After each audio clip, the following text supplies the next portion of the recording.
Our mission and readiness is pretty straightforward. It's actually tied into our very mission statement. Our job is to make sure that the warfighters are more ready and lethal today for tomorrow.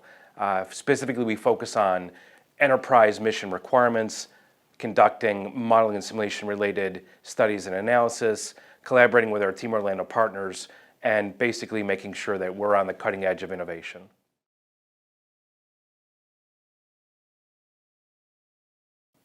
I would say the biggest things I've learned so far in this seat are that AFAMS is not an acquisition organization. We don't buy or sell anything. Our primary focus, though, is on making sure that those that have requirements can get in touch with those that have the products. So we find ourselves often the middle person, or the person that puts people together, the matchmaker, if you will. I would say that's one of the biggest things I've learned so far.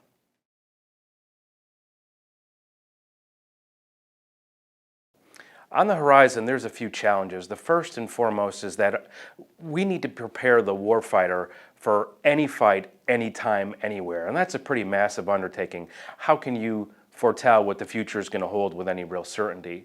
So basically, we need to take a step back and take a bigger picture. What's the most likely scenarios? We know that a future fight will involve the electromagnetic spectrum. There's going to be a lot of bad guys and a lot of good guys. It's going to be a massive engagement. And we know we'll probably have to be fighting from a rather distributed versus a centralized way that we've enjoyed over the last 2 decades.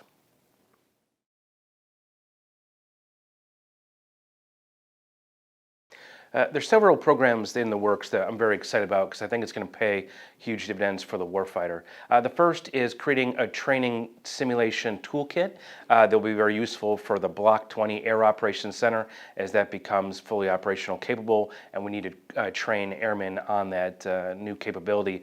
The second is a way to make our existing sims interoperable. And if you think about it, we purchased aircrew training devices in stovepipes over the last 3, even 4 decades, and they were always made with different software, different hardware. Tying them all together is going to be a real challenge, but I think it's much needed. And the last is creating an environment that you can put those simulators in that stresses the airmen and gives them a taste of what combat will be like.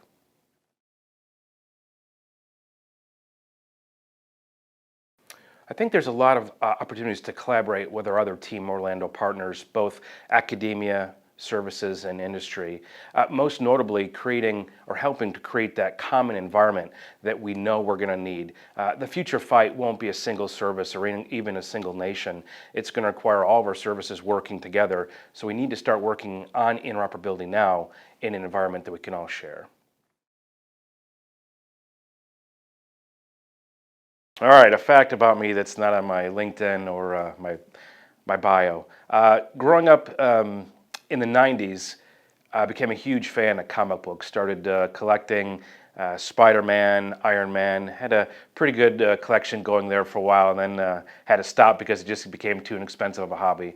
But I've been a lifelong fan of comic books and heroes.